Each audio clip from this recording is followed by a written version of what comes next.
um observatório, na verdade tem um telescópio dedicado a estrelas de nêutrons que funciona lá na ISS, que é o NICER, Neutron Stars Interior Composition. Isso aí. E ele funciona lá na ISS. Então ele é dedicado a estrelas de nêutrons. Então eu pego informações desse cara, eu pego informações de ondas gravitacionais, é uma porrada de informações. E a gente, cara, ser humano ali, a gente não consegue tomar e correlacionar, fazer as devidas correlações desses dados. Porque o que eu quero no fim das contas? Tem uma estrela, eu tenho as características macrofísicas que chegam desses observatórios, tipo, chegam ali a luz, chega a onda gravitacional dessas estrelas. E eu quero tirar informações sobre a estrutura interna delas. Eu quero saber do que esse tipo de estrela é feito. Qual que é a estrutura dela? O que tem lá dentro? Porque isso traz muita informação sobre mecânica quântica, teoria quântica de campos e outras coisas. E como fazer isso? Com a ajuda de IA. Hoje, a gente tem vários modelos, a gente tem uma porção de modelos que tenta dizer o que existe lá dentro. Então, a gente vai pegar essa porção de modelos, a gente vai utilizar diferentes técnicas de inteligência artificial, seja técnicas de classificação, que existem várias, ou redes neurais, que também alguns servem para classificação e outros para regressão, e tentar fazer estimativas para tentar descobrir o que existe lá dentro. Só que sem IA, gente, sem o uso desse tipo de tecnologia, torna impossível a análise de dados, né? O pessoal entender, né, essas estrelas de nêutrons, buracos, porque o pessoal às vezes fala, por que você quer estudar estrelas de nêutrons, buracos negros e tal, né? Esses lugares aí do universo é onde a física vai ao extremo, né? Exatamente. Então, por exemplo, aqui na Terra, a gente só tem um lugar para fazer isso, que é o LHC, né? Que é o do colisor lá de partícula. Nesses ambientes aí do universo é um grande laboratório, né? Sim. E esses ambientes aí, eles reproduzem, não, eles são os ambientes originais desses processos. Não, é perfeito. Não, o que você falou é perfeito. Uma estrela de nêutron, ela, na verdade, é um objeto, na verdade, é um evento extremamente extremo. Uhum. Por quê? Só para vocês terem uma ideia, tá? Você pega uma colherzinha de chá, imagina, uma colherzinha de chá da matéria que compõe uma estrela de nêutron, vão ter bilhões e bilhões de quilogramas de matéria numa colherzinha de chá. Você tem noção? É uma coisa assim, absurda. Então, claro, num sistema que é tão denso, é só para vocês terem uma ideia, tá? Imagina o seguinte, imagina uma estrela como o Sol. A gente sabe que é uma coisa muito massiva. Agora, pega essa estrela como o Sol, na verdade, pega 2 vezes essa estrela, pega a quantidade de matéria que existe no Sol e multiplica por 2, tá? Junta tudo isso numa esfera de 13 quilômetros. Exatamente. Então, olha a densidade. Você pega o Sol, eu não sei, qual que é o raio do Sol? Não sei de cabeça, não. Dá pra procurar também não sei. Mas é grande, o Sol é muito grande. Agora pega uma esfera de raio de 13 quilômetros, tá? Pega a quantidade de matéria que existe no Sol, multiplica por 2 e concentra tudo ali, só para vocês terem uma noção. Então, a matéria, na verdade, esses elementos mais básicos que compõem a matéria, como elétrons, prótons, nêutrons, tudo isso que compõe a gente, que compõe um átomo, eles estão lá. E como que eles reagem dentro de um regime de densidades desse? É de uma forma completamente diferente, mas eles estão lá, só que o regime de densidade é tamanho que, por exemplo, não existe um átomo dentro de uma estrela de nêutron. O que vai existir são prótons livres, nêutrons livres, e eventualmente a densidade é tamanha, Serjão, que a gente sabe que prótons e nêutrons, eles são compostos por quarks. Existem 3 quarks. E às vezes a densidade é tão grande que esses quarks, eles se libertam do próton. Então eles não vão mais compor próton, eles vão estar livres de tão denso que é. Ou seja, e a gente quer descobrir tudo isso porque o ser humano ele tem essa natureza realmente curiosa, porque isso pode trazer informações a respeito do princípio do universo também, porque a gente acredita que lá no princípio do universo, o regime de densidades era muito parecido com o regime de densidades numa estrela de nêutron. Então, a gente pode trazer... E, por que não, algum tipo de tecnologia, você descobrir, fazer algumas descobertas que estejam associadas, que possam trazer algum tipo de tecnologia futura e tudo mais, né? Exatamente. O raio do Sol aí, a produção informa, é 700 mil quilômetros. 700 mil quilômetros. Então, você pega vira uma esfera de 1.400.000 quilômetros, espremida em em 13 quilômetros, né? 13 Isso aí. quilômetros. Imagina isso. Enfim. Não, e as estrelas de nêutrons, né? Quando a gente detectou aquela primeira colisão, né? Para o pessoal entender, né? O que eu gosto de falar isso aqui muito, que é muito legal. É muito legal. A pessoa que não sabe, né? Por que seu sangue é vermelho? Já parou para pensar nisso? Seu sangue é vermelho porque tem um elemento no seu sangue que é muito importante, que quando você tem a ausência dele, sua mãe manda você comer feijão. Come feijão, meu filho, porque tá faltando ferro no seu sangue. Perfeito. E tal. O ferro que tá no seu sangue aí, ele veio de onde? Ele veio de uma explosão de supernova. Por isso que o Carl Sagan tem todo aquele texto belíssimo dele e a frase dele, famosíssima, que fala que nós somos poeira de estrela. Perfeito. Porque os elementos, o cálcio que está no seu osso veio de uma explosão de supernova e o ferro veio da explosão de supernova, porque o ferro é o elemento mais pesado que uma estrela consegue consumir, né, na tabela. Só que existem elementos mais pesados. Por exemplo, da onde que vem o ouro aqui, ó? Minha aliança aqui, ó. Isso aí. É feito de ouro. Da onde que vem o ouro aí, ó? Você que tá vendo ou nos ouvindo aí, o brinco que você usa, a correntinha de ouro que você usa, já parou pra pensar da onde que vem o ouro? Muito bem. O ouro vem da colisão de estrelas de nêutrons.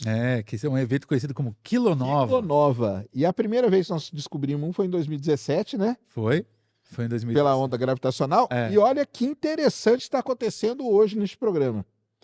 Não sei se você viu, mas estamos gravando esse programa aqui. Obviamente você sabe que é gravado, né? Mas no dia que nós estamos gravando, no dia anterior, a NASA detectou outra colisão de estrelas de nêutrons. Pô, não tô sabendo disso. Foi ontem eles anunciaram? Anunciaram outra colisão. Mas por ondas gravitacionais? Aí que tá, porque como a estrela de nêutrons, diferente do buraco negro que só gera onda gravitacional, a estrela de nêutrons tem a contrapartida eletromagnética. Tem a contrapartida eletromagnética. Então foi uma frota de telescópios da NASA, vários telescópios, que detectaram. E isso mostrando, então, para o pessoal entender, né? Ouro, platina, prata. Todos esses elementos pesados. Todos esses elementos muito pesados, eles são produzidos na fusão de duas estrelas de nêutrons. Então, isso aí, ó, o ouro que você usa aí, ó, o dia que você colocar a sua correntinha, seu anel aí, lembra, hein? Esse ouro aí, ó, ele veio de uma fusão forjado no coração de grandes estrelas. Exatamente. Aí, colocar dois pontos aqui que é bem, bem interessante. Então, a gente fala de colisão de duas estrelas de nêutrons. Então, imagina, duas estrelas de nêutrons, elas estão ali dentro de um sistema binário, uma orbitando a outra. Só que aí o que acontece? Como todo o sistema, ele perde energia. No caso desse sistema, ele vai perder energia por ondas gravitacionais. Então, vai perdendo energia e à medida que perde energia, vai se aproximando. Mas a gravidade é muito alta, à medida que eles vão se aproximando, essas estrelas elas chegam a uma velocidade assim que é relativamente próxima à velocidade da luz. Então você imagina dois objetos com aproximadamente 14 quilômetros, com uma quantidade de massa maior que a do Sol, numa velocidade próxima da luz. Então imagina o tamanho da colisão. Então, primeiro, isso gera uma distorção no espaço-tempo, ou seja, perturba o espaço-tempo. Imagina isso. Você tem o espaço aqui e esse espaço é perturbado por conta dessa colisão, que é justamente essas tais ondas gravitacionais. E pelo fato desse evento ser extremamente energético e extremo, acontece o que o Sérgio falou. Gera esses elementos pesados, porque para a geração de elementos químicos pesados como ouro, platina, a gente precisa de eventos cada vez mais extremos. Exatamente. Então, uma estrela... como o Sol não, o Sol acho que até carbono no máximo, mas estrelas supermassivas que vão gerar, tipo supernovas, vão gerar ferro, isótopos pesados aí do elemento químico ferro. Então tudo que existe, tudo que acontece, tudo que existe na tua vida, cada átomo do teu corpo... O carbono que está no seu corpo, o carbono que é a base saiu de um evento cataclísmico que aconteceu em algum lugar do universo. Aí um outro ponto sobre a detecção de 2017 também é o seguinte, você falou bem, né? Essa colisão de estrelas de nêutrons, além de ela emitir ondas gravitacionais, ela também emite radiação eletromagnética, né? Então, a gente diz que lá... E também emite neutrinos, só que a gente não conseguiu detectar em 2017 neutrinos. A gente diz que a gente inaugurou uma coisa que a gente chama de astronomia multimensageira, porque é um evento que emitiu um sinal de naturezas diferentes e que podem ser analisados em paralelo, o que vai trazer uma riqueza muito, muito, muito grande a todas essas análises, né? Exatamente isso. É assim que talvez a gente descubra aí várias coisas do universo. Sim. Para o pessoal aqui que não é versado tanto assim na astronomia, né? Muita gente, mas como que surge uma estrela de nêutrons, né? Então tem as historinhas aí da vida das estrelas, né? Então tem estrelas Sim. que são parecidas com o Sol, que tem uma vida, né? O Sol, Exato. para até o pessoal entender, o Sol não vai virar uma supernova, não vai virar um buraco negro, nada disso, porque o Sol não tem massa suficiente para esse processo acontecer, né? Perfeito. O que a gente diz, né, é que estrelas que têm mais que 8 vezes a massa do Sol, a vida delas acaba na supernova.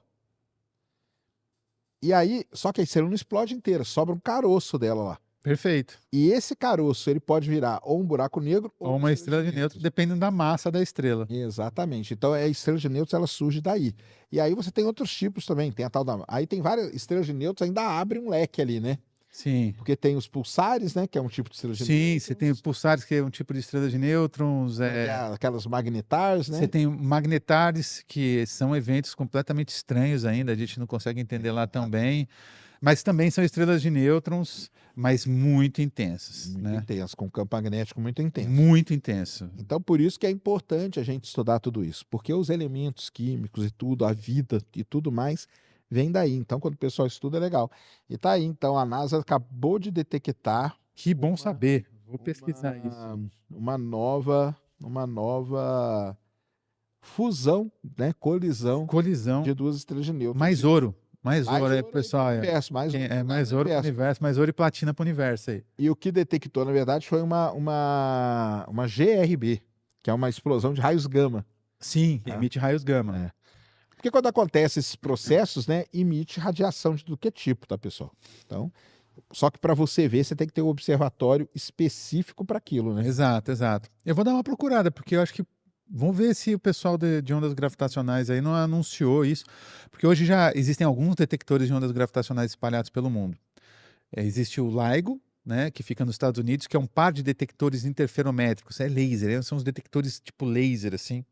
Não vamos detalhar aqui, mas... Mas a gente pode falar assim. Não, eu acho que é importante, Tá. porque, primeira coisa, né, o LIGO ele foi construído por um cara muito importante, Sim, que é chamado Kip Thorne, Thorne, que é o cara que do bolou Interestelar. todo o Interestelar. É, Por conta do LIGO, ele ganhou o Prêmio Nobel de Física perfeito. e ele era muito amigo do Stephen Hawking. Muito amigo do Stephen Hawking, do Carl Sagan também, E famosíssimo. estava no Epstein Files também. Pois ele apareceu, né? O nome dele tá A lá. foto dele apareceu. Mas todo mundo tá, os físicos mais importantes estão todos lá, porque É. o Epstein dava muita grana para essa galera. Pois é. Financiava pesquisa? pesquisa, muita. Ele é um dos caras que mais financiava pesquisa nos Estados Unidos. Entendi. Porque ele queria, um parênteses aqui só, sabe o que ele queria fazer? Ah, Ele queria fazer o projeto Manhattan 2.0. não sabia. Ele queria ter, porque no projeto Manhattan, juntou todos os físicos ali, ganhadores de prêmio Nobel praticamente, para fazer. Ele queria juntar todo mundo para fazer uma arma que deixasse os Estados Unidos invencível em guerras. Com Caramba. os físicos. Então, congressos de física, pesquisa, ele dava muita grana mesmo. Ele tinha uma sala em Harvard para ele. Então, ele era um cara ligado em tudo isso aí. Ele era um cara muito influente, né? Muito, Realmente ele era um cara muito todos influente. os lados. Então, o Kip Thorne, voltando, né? É esse cara aí, ele que bola, né, o LIGO, né, o LIGO que a gente chama. E só para contar a historinha, né, a onda gravitacional foi prevista pelo Einstein lá atrás. Né? Então isso é uma coisa muito importante para falar, inclusive, sobre processo científico, né? Porque Isso. as ondas gravitacionais, elas foram previstas lá em 1900, o primeiro artigo 1915 ou 16, alguma coisa assim. Enfim, acho que foi em 1915, que foi derivado pelo Albert Einstein. Só que o Albert Einstein já sabia que aquele negócio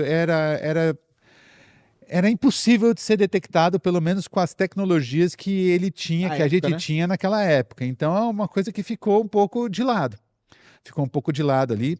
Só que aí, algumas pessoas foram trabalhando do ponto de vista teórico, e lá na década de 60 apareceu um doidão chamado Joseph Weber, que resolveu construir o primeiro detector de ondas gravitacionais. Porque, como eu falei, o que uma onda gravitacional ela faz? Ela passa, ela vai distorcer o espaço-tempo. Então, tipo, ela vai te inchar um pouquinho, depois te emagrecer um pouquinho, aumentar o seu tamanho. Então, ela faz esse efeito aqui, ó, nas pessoas e no espaço-tempo.